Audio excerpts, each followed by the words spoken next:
یہ role Nadia جو expected ہے ان نامزد سی ایم صاحب سے سہیل آفریدی، ممکن ہوگا ان کے لیے مختلف ہیں؟ وہ گنڈا پور صاحب سے پہلی بار ممبر اسمبلی، تجربے کے لحاظ سے کم ہے، وہ منتخب ہوئے، پھر اس کے بعد نوجوانوں کا یوتھ کی نمائندگی کرتے رہے ہیں پی ٹی آئی کے اندر، تو ہمیں نظر آتا ہے کہ ان کی کے پی کی حد تک ایک پاپولیرٹی بھی ہے جس قسم کے کل ان کے خیر سگالی پیغامات آئے ہیں۔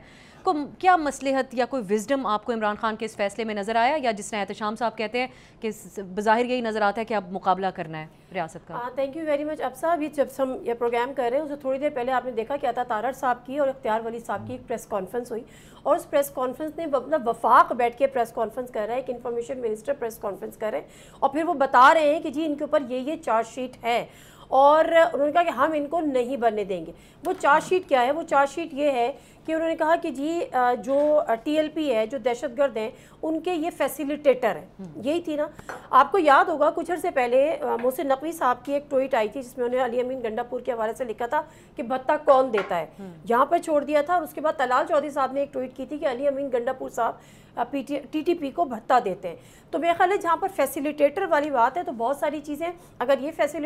فیسیلیٹیٹر آج ہیں تو کل جو تھا وہ بھی فیسیلیٹیٹر تھا آپ کی نظر میں۔ جو سہیل آفریدی صاحب ہیں، بے شک ینگ بلڈ ہے، بے شک بڑے ایگریسو ہیں، سب ہیں، دیکھیں ورکر ہونا اور اس کے بعد سی ایم ہونا بڑا فرق ہو جاتا ہے۔ جب آپ سی ایم بن جاتے ہیں، ویسے آنیسٹلی مجھے لگ نہیں رہا کہ یہ سی ایم بن پائیں گے۔ آپ کو یاد ہوگا تھوڑا سا، میں بلکہ دونوں شخصیات کو بہت اچھی طرح سے یاد ہوگا، تاریخ کا اگر حوالہ دوں، جیسا یوسف رضا گیلانی صاحب کو ہٹایا گیا تھا اور مخدوم شہاب الدین کا نام آیا تھا، اور جیسے ہی مخدوم شہاب الدین کا نام فلوٹ ہوا، پیپلز پارٹی نے کیا، تمام چینلز پہ ان کی ایک چارج شیٹ چلنا شروع ہو گئی، اگر میں غلط نہیں ہوں آپ کہ جی ان کے اوپر یہ کیسز ہیں، ان کے اوپر یہ کیسز ہیں، ان کے اوپر یہ کیسز ہیں۔ اور اس کے بعد کیا ہوا کہ مخدوم شہاب الدین نہیں بنے اور ان کی جگہ پھر دوسرے پرائم منسٹر بنے، مطلب جو ہمارے راجہ پرویز اشرف صاحب، جو کہ بعد میں اسپیکر بھی تھے۔